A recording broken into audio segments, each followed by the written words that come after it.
ওরের মতো মিছিল না করে ওরা তাও বলতে পারতো জেলের তালা ভাঙবো, নেত্রীকে বের করে আনবো, মিছিলটাও করবে দিল না। কথা রাগ করতেছেন আপনারা?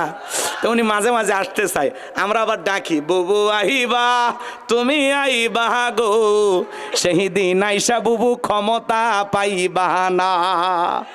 ও বুবু আহিবা তুমি আইবা গো, সেই দিন আইসা বুবু ক্ষমতা পাইবা না। খোঁজ নাই বহু কাদের কাকার, অবস্থা খারাপ দরবেশ বাবার, হাউন আঙ্কেল এখন সামনেও আসে না। নেতা কর্মী সব জেলের ভিতর, বুবু আছে ডরের ওপর, কখন জানি আসে গ্রেপ্তারি পরোয়ানা।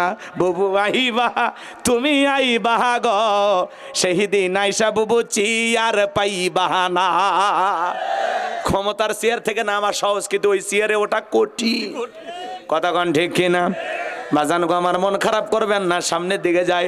এদেশেও দেখলেন না যারা শাপলা চত্বরে আলেমদেরকে হত্যা করেছিল, নিরীহ আলেমদেরকে ফাঁসির দড়িতে ঝুলিয়েছিল, অসংখ্য মানুষকে মিথ্যা মামলা হামলা দিয়ে জেলখানায় বন্দি করে রেখেছিল, যাদের হাতে মুসলমানের রক্ত লেগেছিল, ছোট্ট শিশুকে পর্যন্ত যারা হত্যা করেছিল, বলেন তো আজকে তারা ক্ষমতার চেয়ারে আসে? শুধুমাত্র মানুষের উপরে অবিচার করার কারণে, নির্বিচারে মানুষকে হত্যা করার কারণে, আলেমদেরকে লাঞ্ছিত করার কারণে আল্লাহ পুরো পৃথিবীর সামনে ওদেরকে লাঞ্ছিত করেছেন। আল্লাহ বলে কিসের পদত্যাগ? ওরা যে অন্যায় অপরাধ করছে বিগত বছরগুলোতে, শুধু পদত্যাগ না, আমি আল্লাহ ওদেরকে দেশ ত্যাগ করতে বাধ্য করব। ইন্না বাতশা রাব্বিকা লাশাদীদ, আল্লাহর পাকড়াও বড় কঠিন। আল্লাহ ধরে না, যেদিন ধরবে মামু বাড়ি দিল্লি গিয়ে পড়বে। আছে আছে নাই? এই কথা কন নাকি আপনার? রাগ করতেছেন? তা আপনাদের কাছে আমার একটাই কথা, আগামীতে সিদ্ধান্ত নেবেন, আর যাই হোক কোন নারীকে এই দেশের প্রধানমন্ত্রী বানানো যাবে না। কারণ মেয়েদের রাগ বেশি, জেদ বেশি। দেখেন না, স্বামীর সাথে ঝগড়া লাগা হাঁড়ি বাতিল ভেঙে ফেলে দেয়, স্বামী তুলে আসার মারে, রাগ করে সংসার দিয়ে বাপের বাড়ি চলে যায়, রাগ করে 20 কোটি জনগণ দিয়ে পালিয়ে গেছে। এজন্য সিদ্ধান্ত নেওয়া লাগবে আগামীতে। আর যাই হোক, পুরুষ দরকার। কথা কর না কেন? কারা কারা আগামীতে পুরুষ প্রধানমন্ত্রী চান? হাত তুলে দেখান তো। লিল্লাহি তাকবীর। নারীদের দেখার দিন শেষ, আগামীতে পুরুষের বাংলাদেশ। পুরুষ হবে আমাদের নেতা। মেয়ে মানুষের জ্বালা যন্ত্রণার সহ্য হলো না, এখন পুরুষ দরকার। কি কন? ওরা ঘরেও জ্বালায়, বাইরে জ্বালায়। কথা কন? এত জ্বালায় আর তাও শান্তি পায় না। চাচা মাঝে মাঝে কল রেকর্ড, কেন ভাগে চলে গেছো, তোমার কথা আমরা শুনবো না তো? কেন ফোন দেন? খুব মায়ার শরীর, এখনো ফোন দেয়, বলে আমি দেশের এখনো প্রধানমন্ত্রী আছি। তা আসেন তো ভারতে, কি করেন আপনি? আসেন। আমি দেশের কাছে আছি, চট করেই ঢুকবো। কথা কন? বলে কিনা? মাঝে মাঝে বলে না? ওনার কথা শুনতে ভালোই লাগে। কি কন? রাগ করতেছেন? আপনি আসেন। আপনি যাওয়ার আগেও বলে যাননি, আসার আগেও বলার দরকার নেই। যে দিক দিয়ে মন চায়, যেদিন মন চায় আপনি আসেন। এই দেশ আপনার বাবার, এই দেশ আপনার স্বামীর। আপনি বড় কথাই বলেছিলেন পালাবেন না, কই পালিয়েই তো গেলেন, নিজের কথাটাও ঠিক রাখলেন না। কথা বলেন? দেশনেত্রী বেগম খালেদা জিয়া অসুস্থ হয়ে দেশে পড়েছিলেন, এই বয়সে জেল খেটেছেন, তাও দেশ ছেড়ে যায়নি বাপের বেটি। কথা কন না কে? আমার চাচা ক্ষমতার থেকে পদত্যাগ করে, ইরশাদ আমার চাচা, আমাদের চাচা, জাতির চাচা, ক্ষমতার থেকে পদত্যাগ করে জেলে গেছে, দেশ ছাড়েনি, বাপের বেটা। কথা কন? উনিও যদি জেলখানায় যাইতেন, অন্তত ওনার নেতা কর্মী, এই যে যারা মুসলমান রক্ত নিয়ে খেলা করবে, মনে রাখবেন বাজান, ওরা ক্ষমতার চেয়ারে চিরকাল টিকে থাকতে পারবে না। আর যারা ইনসাফ, আদল ইনসাফ প্রতিষ্ঠিত করবে, মানুষের ন্যায় বিচার কায়েম করবে, তারা যুগের পর যুগ টিকে থাকবে। কথা বলেন ঠিক কিনা? লম্বা করার কোনো সুযোগ নাই। নবী ডেকে বলে, বেলাল, ইসলামের অবস্থা এখন ভালো না, কালেমা পড়ে আপাতত প্রকাশ করা যাবে না। বেলাল ডেকে বলে, নবী, আমার জীবনের কোনো দাম নাই। আমার মনিব ওমায়কে বলেছিলাম, উর্তুম্বা ছাগল পেশাব পায়খানা করে দেয়, এই ঘরে থাকতে আমার বড় কষ্ট হয়, আমার জন্য একটা ভালো ঘরের ব্যবস্থা করে দেন। ওমায় ডেকে বলে, বেলাল, উর্তুম্বা ছাগলের দাম আমার কাছে আছে, কিন্তু তোর মতো কালো হাফসি বেলালের দাম আমার কাছে নাই। ও নবী, আপনি শুধু আমাকে দোয়া করে দেন মৃত্যু পর্যন্ত যেন কালেমার পথে টিকে থাকতে পারি। এই কথা বলে হযরতে বেলাল চলে গেলেন। পরের দিন সকালবেলা সূর্য উদয় হয়ে গেছে, অনেকটা বেলা হয়ে গেছে, বেলাল দরজা খোলে না। অন্য চাকর যারা আছে নালিশ নিয়ে চলে গেছে ওমায়ের কাছে, যাই বলে নেতা এখন পর্যন্ত বেলাল দরজা খোলে নাই, উর্দুম্বা ছাগলের পেশাব পায়খানা পরিষ্কার করে নাই, তাই নাকি? বলে হ্যাঁ ঠিক আছে চলো যাই, ডাক দেই। ও বেলাল দরজায় ডাক দেয়, ও বেলাল দরজা খোলো। হযরতে বেলাল দরজা খোলে না, জোরে করে ধাক্কা মারছে, যখন দরজা খুলে গেছে তখন এইবার ওমায় তাকায় দেখে যেই রাত্রিতে হযরতে বেলাল কালেমা পড়ে মুসলমান হয়েছে, ওই রাত্রিতে একটা উর্দুম্বা ছাগলের কাছে কোনো পেশাব পায়খানা নাই। জোরে কোন মারহাবা। এইবার ওমায় ডেকে বলে চাকরের দল, বেলালের বিরুদ্ধে মিথ্যা অভিযোগ দাও। তোমরা যখন ঘুমাচ্ছিলে বেলাল তখন ময়লা আবর্জনা পরিষ্কার করেছে, তাকায় দেখো না একটা উর্দুম্বা ছাগলের কাছে কোনো পেশাব পায়খানা নাই, যাও নিজেদের কাজ করো। এই কথা বলে ওদেরকে তাড়িয়ে দিয়ে এক পা দুপা করে বেলালের কাছে চলে গেলেন। হযরতে বেলাল দেয়ালে পিঠটা লাগাইয়া জিব্বা নাড়ায়া জিকির করতেছে কার? এইবার বেলালের কাছে যায় হালকা করে ধাক্কা মারছে, যখন জবান দিয়ে কালেমার আওয়াজ বের হয়েছে তখন এইবার ওমায় ডেকে বলে বেলাল তোর জবান দিয়ে কি শুনলাম, তুমি কি মুসলমান হয়েছো? হযরতে বেলাল ডেকে বলে মুসলমান হয় যারা মিথ্যা কথা বলতে পারে না তারা ওয়াকুলু কওলান সাদীদা। মুসলমানেরা হলো সত্যবাদী, মুসলমানেরা কখনো মিথ্যাবাদী হতে পারে না। আমাদের সমাজে মিথ্যাবাদী আছে না নাই? ভরা পেটেও মিথ্যা, খালি পেটেও মিথ্যা, ঘুমানোর আগেও মিথ্যা, ঘুম থেকে উঠেও মিথ্যা। মিথ্যা বলতে বলতে চেহারা বেঁকা হয়ে গেছে, এক পা কবরে চলে গেছে।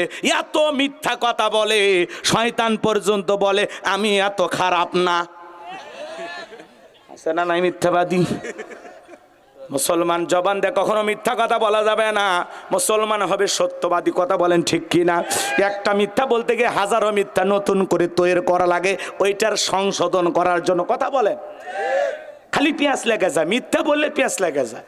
এত মিথ্যা কথা জবান দিয়ে কেন বলবেন? চুপচাপ থাকেন, মিথ্যাকে পরিহার করেন। মিথ্যা বলা জায়েজ না হারাম? আরো জোরে কন। তাহলে আমরা জবানটাকে ভালো কাজে ব্যবহার করবো তো ইনশাল্লাহ।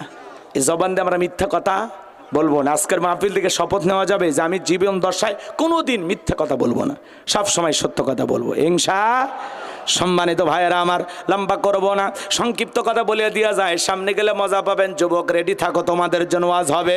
আমার ভাইয়েরা যে কথা বলতে চাচ্ছিলাম বাজান, এইবার ওমায় ডেকে বলে বেলাল তোরে উর্দুম্বা ছাগলের মালিক বানায় দেব, থাকার জন্য ভালো করে ব্যবস্থা করে দেব।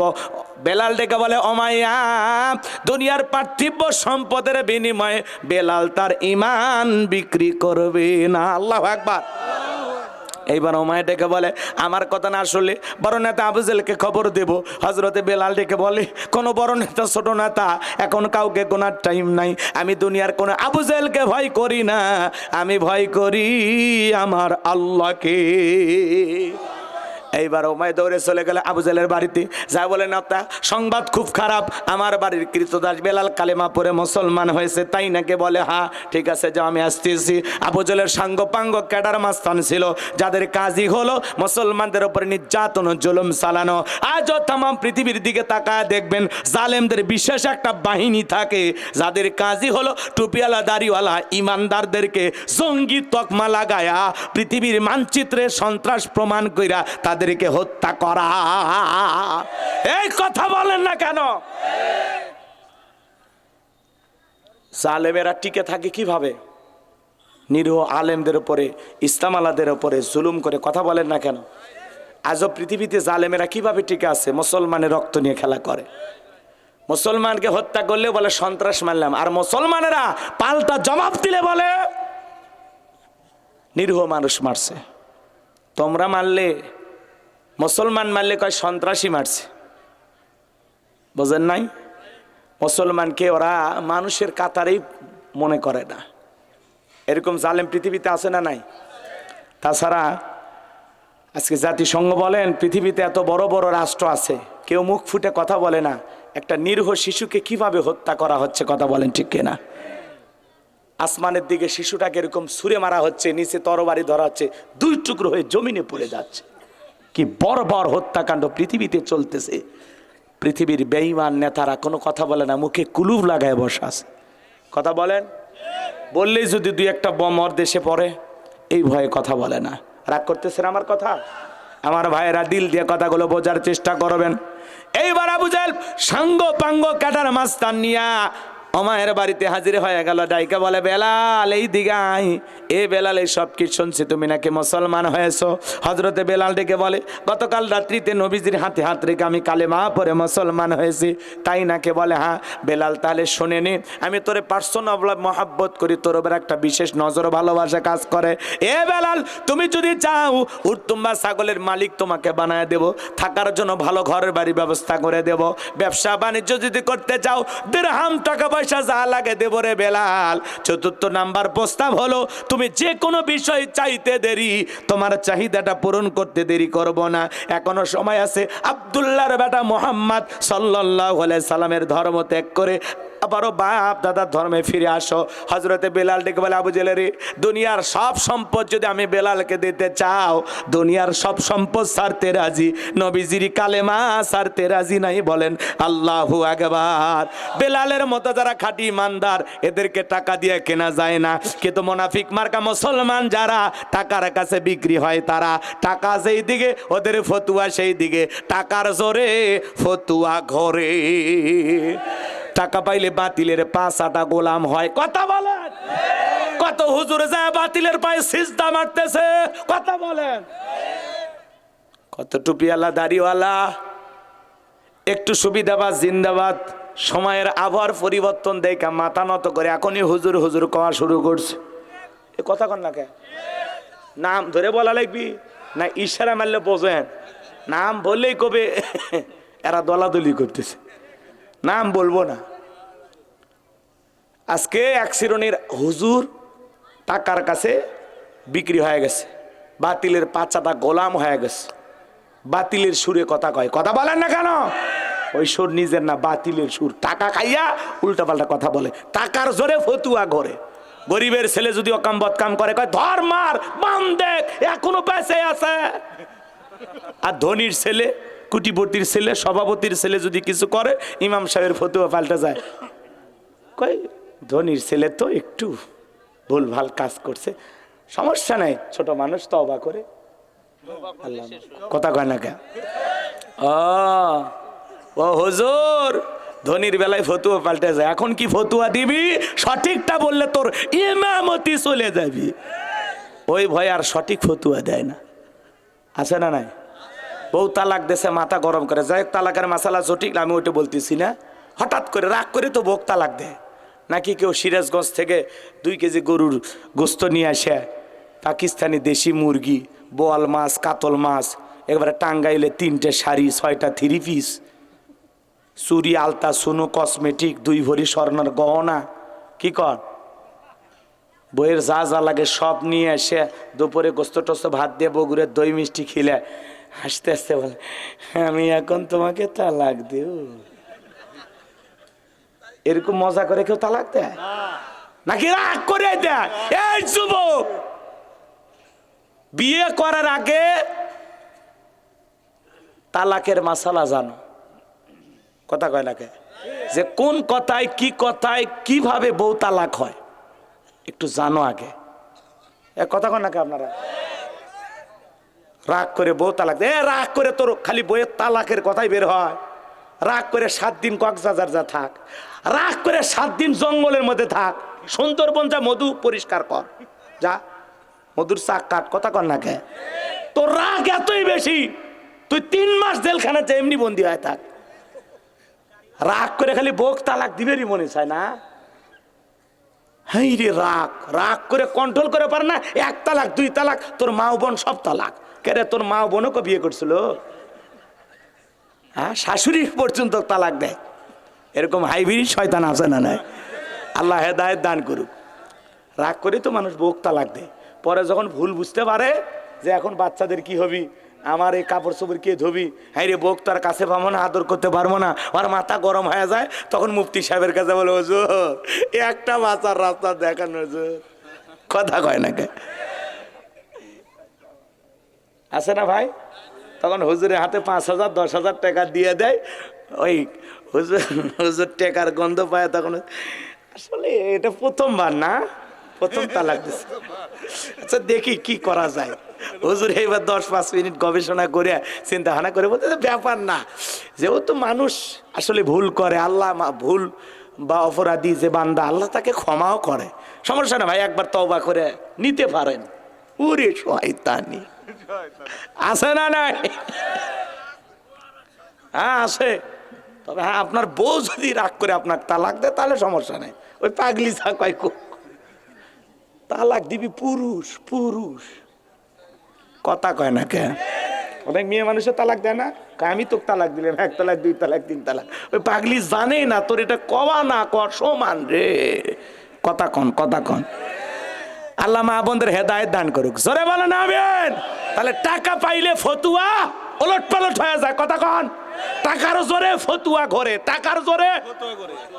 কিন্তু বেলালের যারা উত্তর শরীয়রা টাকার কাছে বিক্রি হয় না। আমার ভাইয়েরা, এইবার বেলালকে আবু জেহেল ডেকে বলে, বেলাল এত বড় লোভনীয় প্রস্তাব দিলাম, রাজি হইলি না, সোজা আঙ্গুলে ঘিউ না উঠলে আঙ্গুল একটু বাঁকা করা লাগবে। এই কথা বলে যুবকদের লেলিয়ে দিল, এই যুবকের দল চাবুক দিয়ে পিটাও। এইবার হযরত বেলালকে যুবকেরা চাবুক দিয়ে পিটানো শুরু করলো। এরা চাবুক দিয়ে মারতে মারতে বেলালের কালো চামড়াগুলো ফেটে রক্ত ঝরা শুরু হয়ে গেল। ওরা যত জোরে চাবুক মারে, বেলাল তত জোরে আল্লাহর নামের জিকির করে। বাবার মারে লাগতেছে, সাইরা দাও, এগুলো বলে না। বেলালের জবানে মালিকের নাম, আল্লাহর নামে জিকির করে বেলাল। আবু জেহেল ডেকে বলে, বেলাল চাবুক দিয়ে পিটাইলাম,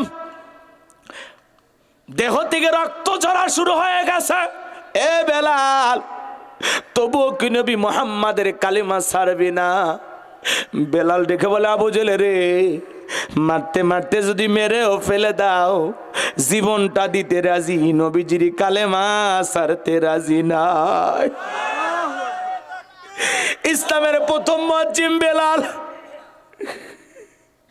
এইবার আবু জেহেল ডেকে বলে, বেলালের পায়ে রশি লাগাও, উঠের পায়ের সঙ্গে বাঁধো। মরুভূমির উত্তপ্ত গরম বালিতে হযরত বেলালকে উঠের পায়ের সঙ্গে বেঁধে ছেঁচড়াইয়া ছেঁচড়ে না ঘোরা হচ্ছে।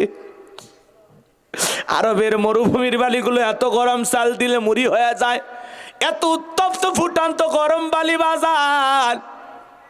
বাবলা গাছের খাটাগুলো জিহ্বার ভিতরে পেরেকের মতো মারা হচ্ছে। বিকেল বেলা নিয়ে এসে বলে, বেলাল চাবুক দিয়ে পিটাইলাম, পায়ে রশি লাগাইয়া নিয়ে ঘুরলাম, এ বেলাল তবুও কি নবী মুহাম্মদ সাল্লাল্লাহু আলাইহি সাল্লামের কালেমা ছাড়বি না? বেলাল ডেকে বলে, আবু জেহেল রে, মারতে মারতে যদি মেরেও ফেলে দাও, বেলালের নিঃশ্বাস থাকবে যতদিন, বেলাল ইসলামের পথে টিকে থাকবে ততদিন। আল্লাহু আকবার। এবার আবু জেহেল ডেকে বলে, এই যুবকেরা দল, বিশাল বড় একটা পাথর নিয়ে আসো, বেলালের বুকের উপরে চাপায়া দাও। এইবার বড় একটা পাথর নিয়ে এসে বেলালের বুকের উপরে চাপায়া দেওয়া হলো। আবু জেহেল মনে করলো পাথরের চাপার আঘাতে বেলাল মারা যাবে, এই কথা ভেবে কাফেররা চলে গেল। হাত বাঁধা, পা বাঁধা, বুকের উপরে বিশাল বড় পাথর, রক্তাক্ত জিহ্বাটা নাড়ায়া নাড়ায়া আল্লাহর জিকির করতেছি, আর চোখের কোনা দিয়া গড়গড়ায় অশ্রু ঝরতেছে। কি নির্মম কষ্ট বেলালকে দেওয়া হচ্ছে। জিকির করার কারণে, কালেমা পড়ার কারণে। ও সিরাজগঞ্জবাসী, আপনাকে তো জিকির করার জন্য কেউ মারে না, ধমক দেয় না, পিটাই না, তবু আমরা কপাল পরা আল্লাহর জিকির করি না। হাদিস শরীফের ভিতরে আসছে বাজান, যার জিহ্বাটা আল্লাহর জিকিরে ভিজা থাকে, আল্লাহর জিকিরে তরুতাজা থাকে, ওই জিহ্বাওয়ালা মানুষ কোনোদিন জাহান্নামের আগুনে জ্বলবে না। বলুন সুবহানাল্লাহ। ফাযকুরুনি আযকুরুকুম ওয়াশকুরুলি ওয়ালা তাকফুরুন। বান্দা তোমরা আমাকে স্মরণ করো, আমি আল্লাহ তোমাদেরকে স্মরণ করব। কৃতজ্ঞতা প্রকাশ করো, অকৃতজ্ঞ হয় না। হযরতে বেলাল চোখের পানি ছেড়ে দেখা দে, রক্তাক্ত জিহ্বা নাড়ায় আল্লাহর জিকির করে, আর ডেকে বলে, আল্লাহ তুমি তো সে আল্লাহ ইব্রাহিমের জন্য যদি নমরুদের আগুনকে ফুলের বাগান বানায় দিতে পারো, ও আল্লাহ তুমি কি পারো না আমি বেলালের বুকের পাথরটাকে তুলার মতো নরম বানায় দিতে? আমার বুকের উপরে পাথর থাকার কারণে তোমার মতো মালিকের জিকিরি করতে বড় কষ্ট হয়। ও আল্লাহ তুমি কি পারো না বেলালের বুকের পাথরটাকে তুলার মতো নরম বানায় দিতে? হযরতে বেলাল চোখের পানি ছেড়ে দিয়া আল্লাহর কাছে কাঁদতে কাঁদতে দোয়া করতে দেরি আসমানের মালিক আল্লাহ দোয়া কবুল করতে দেরি করে নাই। বেলালের বুকের পাথরটাকে আমার আল্লাহ তুলার মতো নরম বানিয়ে দিয়েছেন। বলুন সুবহানাল্লাহ। আর একটু জোরে বলেন সুবহানাল্লাহ। নবীর পাগল বেলাল, আশিক রাসূল বেলাল কতটা মোহাব্বত করতেন নবীকে জানেন? নবী যখন মক্কা নগরীতে পথ চলতো, বেলাল একবার ডানে যায় আর একবার বামে যায়। নবী দেখে বলে, বেলাল বুঝিনি একবার ডানে যাও একবার বামে যাও, কারণটা কি? বেলাল দিকে বলে, নবী আপনি কালিমার দাওয়াত দেন, ইসলামের প্রচার প্রসার করেন, ওই কাফেরা হলো আপনার শত্রু, আপনাকে টার্গেট করে যদি ডান থেকে তীর নিক্ষেপ করে গো নবী, ওই তীরটা যেন সর্বপ্রথম আমি বেলালের বুকের ভিতরে ঢোকে, আবার বাম দিকে যায়। মনে মনে ভাবি ওরা যদি বাম থেকে নিক্ষেপ করে, ওই তীরটা যেন সর্বপ্রথম আমি বেলালের বুকের ভিতরে ঢোকে। আমি বেলাল মারা গেলে ইসলামের ক্ষতি হবে না, আপনি নবী মারা গেলে ইসলাম আর মাথা উঁচু করে সামনের দিকে দাঁড়াতে পারবে না। নিজের জীবনের বিনিময়ে নবীকে আগলায় রাখতেন বেলাল। চিৎকার মেরে বলুন আল্লাহু আকবার। নবীর আশেক বেলাল, নবীর পাগল বেলাল।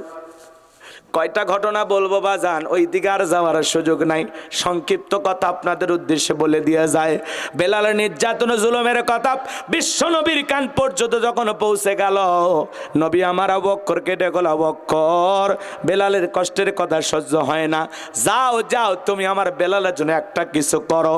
আবু বকর সিদ্দিক রাদিয়াল্লাহু তাআলা আনহু কয়েক গুণ দাম বেশি দিয়া গোলামীর জীবন থেকে হযরত বেলালকে আজাদ করলেন, মুক্ত করলেন। মায়ের কাছ থেকে বেলালকে কিনে নিলেন। বলুন আল্লাহু আকবার। এই যখন ইসলামের অবস্থা, একদিকে সন্তান হারানোর ব্যথা, আপন মানুষদের সমালোচনা, সাহাবা ইকরামদের উপর নির্যাতন জুলুম, এই জন্য নবীজির মনটা ভীষণ খারাপ। নবীর যখন মন খারাপ, নবীকে সান্ত্বনা দেওয়ার দায়িত্ব কার? আর একটু জোরে কন। আমার আল্লাহ ডেকে বলে, জিবরাইল আমার বন্ধুর মা নাই, বাবা নাই, আমি স্যার আমার বন্ধুর কেউ নাই রে জিবরাইল। আমার বন্ধুর মনটা হয়েছে ভারী, আমি আল্লাহ সইতে নাহি পারি। লাহু মাহফুজ থেকে সূরা কাউসার নিয়ে যায় আমার বন্ধুর ওপরে নাজিল কর তাড়াতাড়ি। আরেকটু জোরে বলেন আল্লাহু আকবার। নবী আমার ডেকে বলে, আনাস আমার মনটা কেন খারাপ তোমরা জানো? কিন্তু তোমার মুস্কি হাসি দেওয়ার কারণ হলো এই মাত্র আসমান থেকে জিবরাইল এসে আমার উপরে সূরা কাউসার নাজিল করলো। নবী তখন মুস্কি মুস্কি হাসলেন আর সাহাবা ইকরামদের সামনে তেলাওয়াত করে শুনিয়ে দিলেন। সবাই একটু মুস্কি মুস্কি হাসবেন আর সূরা কাউসারটা তেলাওয়াত করবেন। সবাই আমার সঙ্গে পড়ুন, ইন্না আ'তাইনাকাল কাউসার ফাসল্লি রব্বিকা ওয়ানহার ইন্না শানিয়াকা হুয়াল আবতার। আল্লাহু আকবার। আমার আল্লাহ রাব্বুল আলামিন বলেন, ইন্না আ'তাইনাকাল কাউসার, অবশ্যই আমি আল্লাহ পাক আপনাকে হাউজে কাউসার দান করেছি। এই পৃথিবীর অন্য কোন নবী রাসূলকে আল্লাহ তাআলা হাউজে কাউসার দান করেন নাই। আপনার আমার নবীকে আল্লাহ তাআলা স্পেশাল ভাবে হাউজে কাউসার গিফট করেছেন, হাউজে কাউসার দান করেছেন। বলুন সুবহানাল্লাহ। সেই কথা আল্লাহ রাব্বুল আলামিন বলেন, ইন্না আ'তাইনাকাল কাউসার। নিশ্চয়ই আমি আল্লাহ পাক আপনাকে হাউজে কাউসার দান করেছি। এই হাউজে কাউসারের পানি দুধের মতো সাদা, মধুর চাইতে মিষ্টি, পানির মতো ক্লিয়ার। ওই কঠিন কিয়ামতের ময়দানে যেদিন বিচার দিবস কায়েম হয়ে যাবে, বিচার দিবসের একদিন হবে 50,000 বছরের সমান। ওই কঠিন কিয়ামতের ময়দানে যেদিন সূর্য সোহাত মাথার উপরে চলে আসবে, জমিনটা হয়ে যাবে তামার জমিন, পাহাড় পর্বত নদী নালা খাল বিল বিল্ডিং ইমারত কোনো কিছু থাকবে না। কুল্লু মান আলাইহা ফান, এই পৃথিবীর জমিনের সব কিছু আল্লাহ তাআলা ধ্বংস করে দেবেন। যেই দিন বেঈমানদের জিহ্বা নাভি পর্যন্ত ঝুলে আসবে, যেদিন সন্তান সন্তানের পরিচয় দেবে না, ভাই ভাইয়ের পরিচয় দেবে না। ইয়াউমা ইয়াফিরুল মারউ মিন আখি ওয়া উম্মিহি ওয়া আবি ওয়া সাহিবাতিহি ওয়া বানি।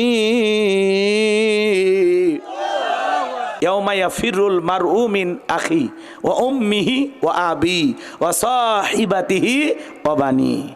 সেদিন ভাই ভাইয়ের কাছ থেকে পালিয়ে যাবে, মাতা পিতা সন্তানের কাছ থেকে পালিয়ে যাবে, স্ত্রী স্বামীর কাছ থেকে পালিয়ে যাবে। ওই কঠিন কিয়ামতের ময়দানে কেউ কারো উপকারে আসবে না, কেউ কারো বোঝা বহন করবে না।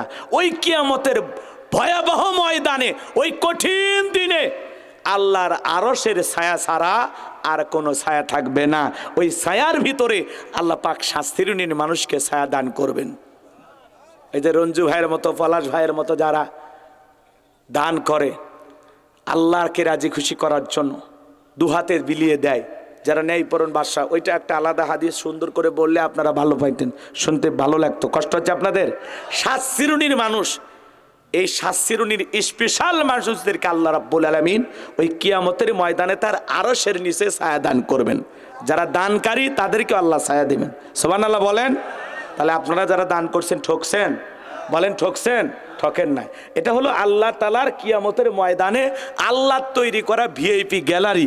কিয়ামতের ময়দান হলো ফাইনাল খেলার মাঠ, আর ওটা হলো আল্লাহর তৈরি করা কি কথা কয় না কে ভিআইপি গ্যালারি। এখানে শুধুমাত্র ওই শাস্তিরুণীর মানুষকে আল্লাহ ছায়া দিবেন। এরপরে মানুষ পানি পানি বলে চিৎকার মারবে, দলে দলে মানুষ বিশ্ব নবীর দিকে রওনা করবেন। নবীজি হাউজে কাউসারের পেয়ালা নিয়ে দাঁড়িয়ে থাকবেন। কিছু মানুষের চোখের সামনে আল্লাহ রাব্বুল আলামিন পর্দার আবরণ তৈরি করে দেবেন। আল্লাহ রসুল তখন আল্লাহকে বলবেন, আল্লাহ সংখ্যায় আমি আমার অনেক উম্মতকে দেখতে পাইলাম, কেন জানি সংখ্যাটা কমে গেল, বুঝতে পারলাম না। আমার আল্লাহ তখন ডেকে বলবে, বন্ধু পাইকারি দরে আপনি সবাইকে হাউজে কাউসারের পানি পান করাইতে পারবেন না।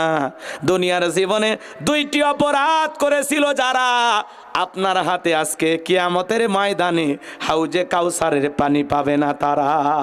কয়টা অপরাধ? এটা কি বেঈমানের না ইমানদারের? ইমানদারের অপরাধ।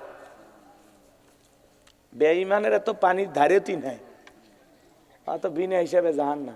কথা কয় না কে? কিছু মানুষের সামনে যারা হলো ইমানদার, তাদের চোখের সামনে আল্লাহ পর্দার আবরণ তৈরি করে দেবেন। তারা রসুলকে দেখতেও পাবে না, হাউজে কাউসারের পিয়ালা পর্যন্ত পৌঁছাইতেও পারবে না। শুধু দুইটা অপরাধ করার কারণে, মাত্র দুইটা অপরাধ। জানার দরকার নাই? বলতে পারবেন কেউ? তাহলে জানার দরকার আছে? আমাদের ভিতরে থাকতে পারে, আমি বক্তার ভিতরেও থাকতে পারে। ওই দুইটা অপরাধ কি শুনবেন তো ইনশাল্লাহ? আমার ভাইয়েরা, আল্লাহ ডেকে বলবেন, নবী দুইটি অপরাধ করেছে যারা, আপনার হাতে হাউজে কাউসারের পানি পাবে না তারা। নবী হাউজে কাউসারের পেয়ালানে দাঁড়িয়ে থাকবেন। এদিকে শোনেন সিরাজগঞ্জবাসী, হযরতে আবু বকর পেয়ালাগুলো ভরায়া দিবেন। আবু বকর কেন এত দামি জানেন? রসুলের 1 নাম্বার সাহাবী, ইসলামের 1 নাম্বার খলিফা, রসুলের সাথে একই জান্নাতে প্রবেশ করবেন। সুবহানাল্লাহ বলেন। আবু বকরের এত দাম কেন? ইসলামের জন্য 13টা দোকান ছিল সেই সময়, সব বিক্রি করে দিয়েছে, সব। সুবহানাল্লাহ। আমরা এখন 13টা 26টা বানাই। কি কন ভাই? আসানুল ভাই কথা ঠিক আছে না? এখন আমাদের লোভ লালসা বেশি, দান করতে চায় না। হ্যাঁ, এমনও মানুষ আছে কয়েকশো কোটি টাকার মালিক, কিন্তু যায়া ভিক্ষুক 1টা টাকা দুয়ারে পায় না। এ কথা কন নাকি আপনারা? আছে না বাজান? এটাকে বলে এই 2 জেলার মানুষ যে পরিমাণে দান করে, জান্নাতে মনে হয় তারাই একটু এগিয়েই যাবে ইনশাল্লাহ আল্লাহর দয়ায়। আবার এটা ভুল ভাল বক্তব্য ভেবে যে পাবনার সিরাজগঞ্জের মানুষ সব জান্নাত পাবে, এরকম না। মানে কিছু মানুষের ব্যবহার আচরণ দেখে আমি বুঝতে পারি যে কিছু মানুষ আছে এই দুই জেলার মধ্যে যারা একেবারে একেবারে খাস দিলে একেবারে আল্লাহকে ভালোবেসেই দান করে, কথা কন ঠিক কিনা?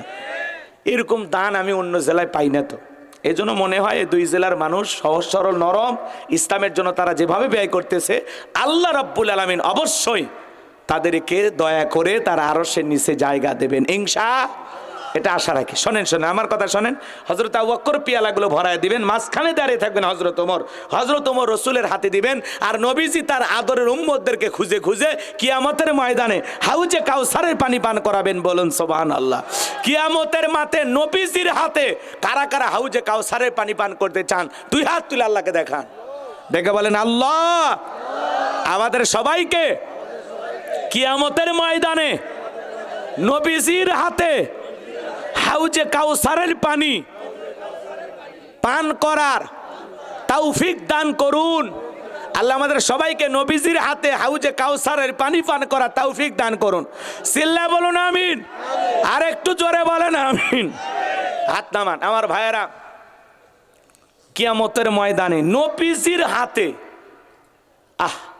নবী পিয়ালাইনে দাঁড়িয়ে আছেন, আপনি নবীকে দেখবেন, বাসনা নাই? মদিনাওয়ালাকে দেখতে মনে চায় না? নবীজিকে দেখা হবে, নবীজির হাতে হাউজে কাউসারের পানি পান করা হবে। আল্লাহ যেন এই দৃশ্যের মুখোমুখি হওয়ার তৌফিক দান করেন। তকদিরে নসিবে ভাগ্যে কিসমতে যদি জুটে যায় কিয়ামতের কঠিন দিন আপনার কাছে কঠিন মনে হবে না।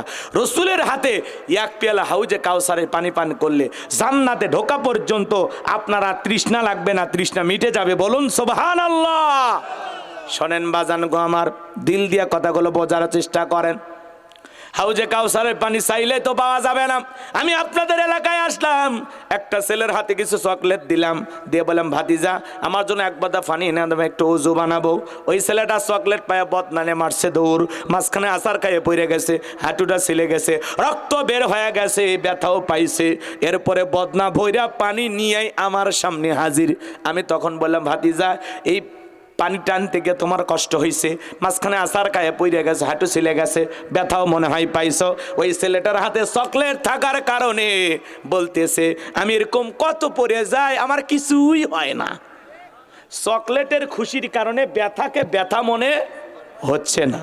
কিয়ামতের ময়দানেও নবীজির হাতে এক পেয়ালা হাউজে কাউসারের পানি যদি পান করতে পারেন, আর আল্লাহর আরশের নিচে ছায়া যদি ভাগ্যে নসিবে তকদিরে আল্লাহ জুটাইয়া দেয়, কিয়ামতের কঠিন দিন আপনার কাছে কঠিন মনে হবে না, আল্লাহ সহজ করে দেবেন।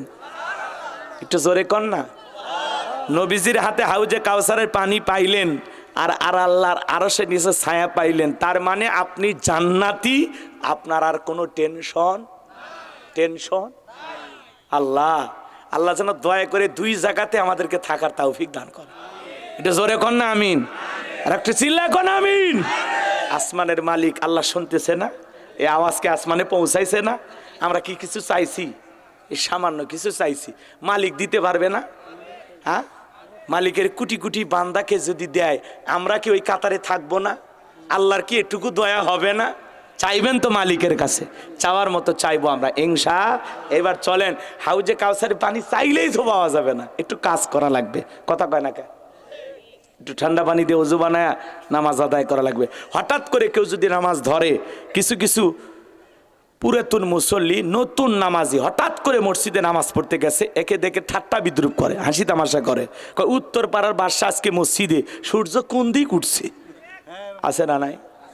ও চাচা মিয়া, আপনি তো দাওয়াত দিয়ে 5 জনকে মসজিদে আনতে পারেন না, হঠাৎ করে একটা লোক নামাজ ধরেছে, আপনি এখন বলতেছেন হ্যাঁ নামাজ পড়বি না 2 দিন পরে আবার ছাড়িয়ে দিবি, আল্লাহর সাথে তামাশা করিস না। আপনার এই বক্তব্য শুনে ওই লোকটা যদি মনে কষ্ট পাইয়া পরের দিন থেকে আর নামাজে না আসে, আল্লাহর কাছে কি জবাব দিবেন? কথা বলেন না কেন? আপনি মুসলমান, আপনার এই আচরণ মানান যায় না, আপনার সাথে আচরণ যায় না। কেউ একজন মসজিদে হঠাৎ করে নামাজ পড়তে আসছে, দেইকা খুশি হন, আল্লাহর কাছে দোয়া করেন যে ভাতিজা তুমি মসজিদে আসছো, আল্লাহর কাছে দোয়া করি আল্লাহ যেন তোমাকে 5 ওয়াক্ত সালাত মসজিদে এসে জামাতের সহিত আদায় করা তৌফিক দান করেন। আপনি দোয়া করেন, ভালোবেসে বুকে টানেন, কোলাকুলি করেন, আসরের নামাজ পড়ে বেলকুচি বাজারে যে এক কাপ চা খান, যে ভাতিজা আজকে চা খাও, কথা বলেন না কেন? আপনার এরকম আচরণ হওয়া লাগবে। আপনি খুশি হবেন যে একজন মুসল্লি বাইরে গেছে, একজন বেনামাজি নামাজি হয়েছে, কথা বলেন, আর আপনি সমালোচনা করেন। সাবধান হয়ে যান মুরব্বী, সাবধান হয়ে যান। আপনার ব্যবহারে কোন ইমানদার যেন কষ্ট না পায়, কথা বলেন না কেন? ওই এক ওয়াক্ত নামাজ পড়বেন না, 2 ওয়াক্ত পড়বে, এটা ওর ব্যাপার, পারলে দোয়া করেন, কিন্তু বাজে কোনো বিরূপ মন্তব্য করবেন না। আপনার এমন কোনো কথা বলা যাবে না যেই কথায় ওই নতুন নামাজি যে নামাজ পড়তে এসেছে তার হৃদয়ে ব্যথা লাগে, এমন শব্দ উচ্চারণ করা যাবে না। কথা ক্লিয়ার না? ভেজাল আছে? যুবক বয়সে দাড়ি রাখছে, এটা নিয়ে সমালোচনা করে। এই বয়সে দাড়ি রাখলি, দাড়ি রেখে বউ নিয়ে ঘুরতে গেছে, কয় ভাবি আসসালামু আলাইকুম, সাথে চাচার খবর কি? বাড়িতে এসে বউ রাগ করে, তোমার সাথে বাহিরে যাওয়া জানে কেন? কয় আমার ডাকে ভাবি আর তোমার ডাকে চাচা। যেই বউ নবীর সুন্নত দাড়িকে মহাব্বত করে না, ওই বউ আপনাকে 100% ভালোবাসা দিতে পারে না, কথা বলে ঠিক না? এই পৃথিবীর সকল নবীদের মুখে দাড়ি ছিল, দাড়ি রাখলে পুরুষকে পুরুষের মতো লাগে, কথা বলেন। আর দাড়ি সারা পুরুষকে, মহিলারও দাড়ি নাই, পুরুষেরও দাড়ি নেই। 60-70 বছর বয়স হয়ে গেছে, তারপরে সেলুনের জায়গায় মারিয়ে দি। সেলুন আলা কয় চাচা, সে কায়দায় চামড়া জড়ে গেছে, প্লাস দিয়ে টানে টানে ক্লিন শেপ করা লাগে, চাচা একটু দাড়িটা ছেড়ে দেন, রেখে দেন, আর সেভ কইরেন না। কয় ভাতিজা দাড়ি যে রাখবো, রাখলে তো চুলকায়, চুলকায়, তোমার দাড়ি রাখলে চুলকায়। কবরে যাও, ফেরেশতারা চুলকানির মলম নিয়ে বসে আছে, জাগা মতো মলম লেগে দিবি, কথা কন ঠিক কেনা? কে রে ভাই, খালি দাড়িতে চুলকায় না, ইটি উটি সব জায়গায় চুলকায়, তাহলে মানে তোমার অ্যালার্জি আছে, চিকিৎসা করো, ভালো হবি। তা খালি দাড়িতে চুলকায় না অন্য জায়গাতে চুলকায়? সব দোষ দাড়ির না। রাখবা মুখে দাড়ি, আল্লাহ বানায় দিবে জান্নাতে বাড়ি। আমিন কোন? ইন্না তাইনা কাল কাউসার ফাসাল্লি লিরাব্বিকা আনহার, আছে না? হাই রে মুসলমান, আউজিদ আলাইহি ওয়ারাত্তিলিল কুরআনা তারতিলা। কোরআনকে তার তিলের সহিত স্পষ্ট করে ধীরে ধীরে সহি শুদ্ধভাবে তেলাওয়াত করতে হবে। তাহলে ফাসাল্লি লিরাব্বিকা ওয়ানহার, ওয়ানহার মনে থাকবে তো ইনশাআল্লাহ? এ বাজান, দেহের চিকিৎসার জন্য টাকা খরচ করেন না, কথা কন না কে? দুনিয়াতে ফসল আবাদ করতে গেলে টাকা লাগে না? একটু কোরআন শেখার জন্য, একটু নামাজটা ঠিক করার জন্য আপনার মসজিদের ইমাম মুয়াজ্জিন হাতে 500 টাকা দেন, উনি তো আপনার রুহের ডাক্তার, আপনার আখেরাতের রাস্তা দেখাবে, আখেরাতের চিকিৎসা দেবে। হুজুর 500 টাকা দিলাম, হুজুর দেখেন তো আমার এই নামাজের মধ্যে আমি এই দোয়া তাসবিহ এই সূরাগুলো পাঠ করি, ঠিক আছে কিনা হুজুর একটু দেখেন। ও তখন আপনার ফতুয়া বের হয়, কোরআন হাদিস শিখে মানুষের কাছ থেকে টাকা নেওয়া জায়েজ নেই। একটা ডাক্তারের কাছে যা বলেন তো, ডাক্তার সাহেব মানুষ সেবাই তো করতেছেন, সওয়াব হবে, টাকার দরকার কি? প্রেসক্রিপশন লেখা বাদ দিয়ে আপনি এই মুরব্বীকে ঘাড় ধাক্কা দিয়ে বের করে দাও, তোর বাপের টাকা খায় পড়াশোনা করছি, কথা কর না। রতন ডাক্তার কথা করছে, সেই ডাক্তারই হোক কয়জনাক ফ্রি চিকিৎসা দিবি, আর সারা জীবন যদি ফ্রি চিকিৎসা করে তো ওনার জীবন চলবে কিভাবে, ভাবি চলবে কিভাবে, বাচ্চারা চলবে কিভাবে, কথা কন নাকি আপনারা? একটা ডাক্তার তার ভিজিট দিলেন 500 টাকা 1000 টাকা, পরীক্ষা নিরীক্ষা দিলে তো বাপরে বাপ, এত পরীক্ষা 12,500 উঠি শেষ। হ্যাঁ, আর একটা হুজুরের কাছে যায় আপনার নামাজটা হচ্ছে কিনা একটু হাদিয়া দেন, 200 টাকা দেন, 500 টাকা দেন, দিয়ে বলেন হুজুর আমার নামাজটা ঠিক হচ্ছে কিনা একটু দেখেন তো। না হইলে হুজুর কি করবে? সংশোধন করে দিবে। আপনাকে ফিরি ফিরি কতদিন শিকার লাগবে? কত মসজিদে লেখা থাকে না, এখানে মুরব্বীদের ফ্রি নামাজ শেখানো হয়, ফ্রি কোরআন তিলাওয়াত শেখানো, কয়টা ছাত্র পাওয়া যায়? আরে ভাই টাকা দিলে একটা চাহিদা থাকে, বোঝেন না? হুজুরেরও চাহিদা থাকবে, আপনারও মনে হবে না সেদিনই 500 টাকা দিতে হুজুর শেখা লাগবে, কথা কয় না কে? টাকা খরচ না হলে আপনারও চুল কেনে উঠবি না ভিতর থেকে। ফ্রিজে এমনি একদিন যায় 3 দিন শখ ঠান্ডা হয়ে যায়। আর যখনই 500 টাকা 1000 টাকা 2-4 হাজার পিছনে খরচ করবেন তখনই না সেদিনই হুজুরের টাকা দিছি, বেতন দিছি। আমি মুরব্বী হলে কি হবি, ক্লাস মিস করা যাবে না। কথা কন। তাহলে আমরা কোরআন শিখবো তো ইনশাল্লাহ সহি শুদ্ধভাবে। আমাদের নামাজটা যেন সুন্দর হয়। ভাই নামাজ তো পড়তেছেন, সেটা একটু ভালো হওয়া লাগবে না? তেলাওয়াত ভালো হওয়া লাগবে, রুকু সিজদা ভালো হওয়া লাগবে, ওটা বসা ভালো লাগবে। আপনি তাশাহুদ পড়তেছেন ঠিক হচ্ছে কিনা, দরুদ শরীফ পড়তেছেন ঠিক হচ্ছে কিনা, কি কইতে কি কোন আপনি তো নিজেও জানেন না আসলেই ঠিক হচ্ছে কিনা। আপনি বুকে হাত দিয়ে দেখেন তো যে আপনি যে নামাজটা আজকে পড়ছেন এশার নামাজ, মন থেকে বলেন তো আপনার এই নামাজটা কি ঠিক হয়েছে? আপনার মন বলেন, আপনার মনে কে জিজ্ঞাসা করেন, আপনার মন থেকে রায় আসবে না যেভাবে পড়ছি সেটা ঠিকঠাক হয়নি। কথা কন নাকি আপনারা? এই জন্য বাজান আমরা পারবো তো ইনশাল্লাহ।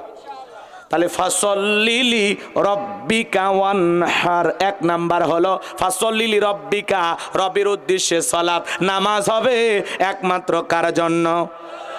কুলিন্না সালাতি ওয়া নুসুকি ওয়া মাহইয়ায়া ওয়া মামাতি লিল্লাহি রাব্বিল আলামিন। সূরা আনআম আয়াত নাম্বার 162। আল্লাহ রাব্বুল আলামিন জানিয়ে দিলেন, নবীজি আপনি বলুন আমার নামাজ, আমার কুরবানি, আমার জীবন, আমার মরণ লিল্লাহি রাব্বিল আলামিন, আসমান জমিনের প্রতিপালকের জন্য। মুমিন জীবনের সব ইবাদত হবে একমাত্র আল্লাহকে রাজি খুশি করার জন্য। কথা বলেন ঠিক কি না? আমার জীবন, আমার মরণ, আমার বন্দেগি কবুল করো ইয়া ইলাহি, আমার জিন্দেগি, আমার জীবন, আমার মরণ, আমার বন্দেগি। মারহাবা কোন? তাহলে নামাজ কার জন্য? ফাসল্লিলি রব্বিকা, রবের উদ্দেশ্যে সালাত। নামাজ হবে একমাত্র আল্লাহকে রাজি খুশি করার জন্য। কথা কর না কেন?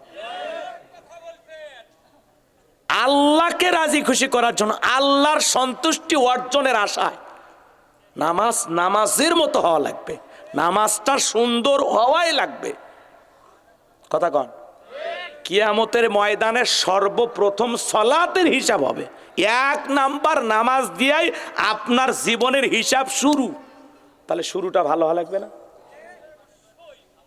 নামাজটা যদি ঠিকঠাক হিসাব নিকাশের খাতায় থাকে, পরেরটা আল্লাহ এমনি আস্তে আস্তে ছাড় দিয়ে দেবে, অনেক কিছু ছাড় দেবে। 1 নাম্বারটা তো ঠিক হওয়া লাগবে। পারবো না ইনশাল্লাহ?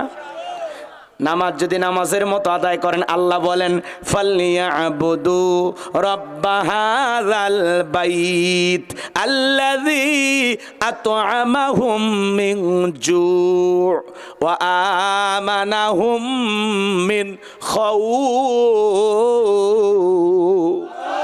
আল্লাহ রাব্বুল আলামিন বলেন এই ঘরের মালিকের ইবাদত করো, এই ঘরের মালিকের ইবাদত করো, তার মানে খানায় কাবার মালিকের ইবাদত করো। তোমার ইবাদত যদি ইবাদতের মতো হয়, নামাজ যদি নামাজের মতো হয়, বান্দারে যে বান্দা 5 ওয়াক্ত সালাতে মাথা নত করে আমি আল্লাহর কুদরতি কদম সিজদা দেবে, তোমার নামাজ যদি নামাজের মতো হয় আমি আল্লাহ রাব্বুল আলামিন তোমাদেরকে 2টা জিনিস দেব। যে বান্দা 5 ওয়াক্ত সালাতে মাথা নত করে আল্লাহকে সিজদা দেবে, 1 নাম্বার সেই বান্দার জন্য আল্লাহ রিজেকের ব্যবস্থা করবে। রিজেক দেওয়ার মালিককে? উত্তরপাড়া রাজ্জাক না, ওইটা আব্দুর রাজ্জাক, ওইটা আবদাস গোলাম। কথা বলেন। রাজ্জাককে? আপনাদের এলাকায় একটা প্রাণী বের হয় কু কয়া চিল্লায়, নাম হলো শিয়াল পণ্ডিত। রাতের 1টা 2টা 3টার দিকে বের হয়। এ বাজান বলেন তো শিয়ালের নামে বেলকুচি বাজারে কি মুরগির হোটেল আছে, ভাতের হোটেল আছে? ওই শিয়ালদারে খাওয়াই কে? পাখি। সকালবেলা খালি পেটে নিচ থেকে বের হয়ে যায়, সন্ধ্যাবেলায় ওই পাখির পেটটা ভরে বাসায় ফেরত আসার ব্যবস্থা করে কে? আল্লাহ যদি পাখিকে খাওয়ায়, শিয়ালকে খাওয়ায়, আমরা হলাম আশরাফুল মাখলুকাত, কুনতুম খায়রা উম্মাতিন উখরিজাত লিন্নাস। আল্লাহ বলে তোমাদেরকে উত্তম জাতি বানাইলাম, মর্যাদার আসনে বসাইলাম। আল্লাহকে আমাদেরকে না খাওয়ায় মারবে না। রিজিক দেওয়ার একমাত্র মালিক আমার আল্লাহ। আমার আল্লাহ ডেকে বলেন ওয়া মা মিন দাব্বাতিন ফিল আরদি ইল্লা আলাল্লাহি রিজকুহা। সূরা হুদের ভিতরে আল্লাহ পাক জানিয়ে দিলেন, এই পৃথিবীতে এমন কোন বিচরণশীল প্রাণী নাই যার রিজেকের ব্যবস্থা আমি আল্লাহ আসমান থেকে করি না। ওই আটলান্টিক মহাসমুদ্রের 33,000 ফিট গভীর অতল পানি নিচে থাকা ছোট্ট একটা প্রাণী, ওই প্রাণীরও রিজেক আমি আল্লাহ আসমান থেকে দিয়ে থাকি। বলুন সুবহানাল্লাহ। তাহলে রিজেক দেওয়ার মালিক কে? আর 2 নাম্বার আল্লাহ রাব্বুল আলামিন বলেন, নামাজ যদি নামাজের মতো আদায় করো, 2 নাম্বার হলো ওয়া আমানাহুম মিন খাউফ, আমি আল্লাহ সকল ভয় থেকে নিরাপত্তা দেব। বা শুধু সালাম নয়, এই যুবক, লোকজন যদি না থাকে বইয়ের হাতটা ধরে মুসাফা করবেন। কার হাত? কথা কয় না, কথা কয় না। আপনারা কি এতিম, কারো বউ নাই নাকি? তো কথা বলেন না কেন? কার হাত? বইয়ের হাত ধরে মুসাফা করবেন। বইয়ের হাত, পাশের বাড়ির ভাবির হাত না ধরলে ঝাঁটা দিয়ে পিটাবে। নিজের বউকে দেখে সালাম বের হয় না, পাশের বাড়ির ভাবিকে দেখে সালাম উতলে বের হয়। আসসালামু আলাইকুম ভাবি, কেমন আছেন? ভাইয়ের তো ভুলেই গেছেন, ফাঁকা থাকলে মিস কল দিবেন, মনের কিছু কথা বলবো। ওরে শয়তান, আছে না নাই? বইয়ের হাত ধরে মুসাফা করবেন। একেবারে যদি ময়দান ফাঁকা থাকে কোলাকুলিও সেরে নেবেন। সালাম, মুসাফা, কোলাকুলি একসাথে যদি এই 3টা আমল করতে পারেন, আর রসুলের 4টি হাদিস আমি আপনাদেরকে আজকে শোনাবো। কয়টা? 4টি। রসুলের 4টি হাদিস যদি আপনারা আমল করতে পারেন, এই 4টি সুন্নত যদি আপনারা পারিবারিক জীবনে আমল করতে পারেন, বিশ্বাস করেন আপনাদের দাম্পত্য জীবনে কোনো দিন অশান্তি হবে না। কয়টি সুন্নত বলেন? কয়টা বলে? কথা বলেন। আমাদের সমস্যা আছে না নাই? স্লোগান শোনেন না? আপনি কি দাম্পত্য জীবনে অসুখী, টেনশনে আছেন? আপনার টেনশন দূর করার ঔষধ কয়টা? 4টা। রসুলের 4টি সুন্নত যদি আপনারা দাম্পত্য জীবনে আমল করতে পারেন, বিশ্বাস করেন মৃত্যু পর্যন্ত সম্পর্ক টিকে থাকার গ্যারান্টি। কি 4টি সুন্নত কি কি শুনবেন? একটু হাত তোলেন তো দেখি কারা কারা শুনবেন। লিল্লাহি তাকবীর। হাত নামান আমার ভাইয়েরা। এখনই যদি আমি সুন্নতগুলো নিয়ে আলোচনা শুরু করি এলোমেলো হয়ে যাবে, একটু অপেক্ষা করেন, আমি শেষের দিকে বলার চেষ্টা করব ইনশাআল্লাহ। যে কথা বলতে যাচ্ছিলাম বাজান, আম্মা জান আয়েশা ডেকে বলেন, নবীজি সালাম দিয়ে ঘরের ভিতরে প্রবেশ করলেন, নবীজির চেহারার আলোতে সুইটা কই পড়ে আছে আমি পরিষ্কার দেখতে পেয়েছি। কেমন নবী পাইছি, নবীর সম্মান মর্যাদা কত। যে নবী হ্যাঁ বললে তামাম পৃথিবীবাসীর জন্য আল্লাহ পাক হালালে পরিণত করে দেয়, যে নবী না বললে তামাম পৃথিবীবাসীর জন্য আল্লাহ পাক হারামে পরিণত করে দেয়। জমিনে পথ চললে আসমানের মেঘ আসা ছায়া প্রদান করতো। সুবহানাল্লাহ বলেন।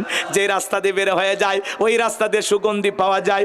অজু করলে নবীজির অজুর পানি দিয়া সুঘ্রাণ পাওয়া যায়। বলুন সুবহানাল্লাহ। নবীজি যখন ঘেমে যেতেন আম্মা জানেরা নবীজির দেখে ঘামগুলো শিশির ভিতরে জমা রাখতেন। বিশেষ দিনে নবীজির দেখে ঘামগুলো সুগন্ধি হিসাবে ব্যবহার করা হতো। যেই নবী আসমানের চাঁদের দিকে ইশারা করলে চাঁদ 2 টুকরো হয়ে যায়, জমিনে পা তুললে মাওলা পাকের আরশে আজিমে পৌঁছে যায়। যেই ছাগলের স্তনে দুধ নাই, নবীজি হাতটা লাগায় দিলে দুধে পরিপূর্ণ হয়ে যায়। যেই খাবার 2-3 জন মানুষ খাবে, ওই খাবারে যদি রসুলের হাতটা লেগে যায়, শত শত মানুষ খাবার খেয়েও যেমন খাবার তেমনি থাকতো। বলুন সুবহানাল্লাহ। যেই নবীর চেহারার উপরে মুসামাসি পরা হারাম, আল্লাহু আকবার, সেই নবীর কাছে বেলাল, কথা মনে আছে না নাই? বেলাল ডেকে বলে, নবী আপনি কালেমার দাওয়াত দেন, ইসলামের প্রচার প্রসার করেন, দয়া করে আমারে কালেমা পড়ে মুসলমান বানায় দেন। নবীজি পড়ায় দিলেন, লা ইলাহা ইল্লাল্লাহু মুহাম্মাদুর রাসূলুল্লাহ সাল্লাল্লাহু আলাইহি ওয়াসাল্লাম। হযরতে বেলাল কালেমা পড়ে মুসলমান হয়ে গেল। নবী আমার ডেকে বলে, বেলাল ইসলামের অবস্থা কোনো ভালো না, কালেমা পড়েছ আপাতত প্রকাশ করা যাবে না। আপনারা বলেন তো বাজান, ইসলামের অবস্থা কি সব সময় ভালো থাকে? আজও গরুর গোশত খাওয়ার অপরাধে ভারতে মুসলমানদেরকে হত্যা করা হয়। কথা বলেন ঠিক কিনা? যেখানে মুসলমান সেখানে নির্যাতন ও জুলুম আছে বাজান গো আমার। এজন্য তামাম পৃথিবীর সাদা চামড়ার দলেরা ঐক্যবদ্ধ হয়েছে পৃথিবীর মানচিত্র থেকে ইসলাম আর মুসলমানকে মুছে ফেলে দেবে। কিন্তু ওরা তো জানে না ইসলামের সুইচ আছে কার হাতে? আল্লাহ রাব্বুল আলামিন বলেন ইউরিদুনা লিতুফিউ নূরাল্লাহি বিআফওয়াহিহিম ওয়াল্লাহু মুতিম্মু নূরিহি ওয়ালাউ কারিহাল কাফিরুন।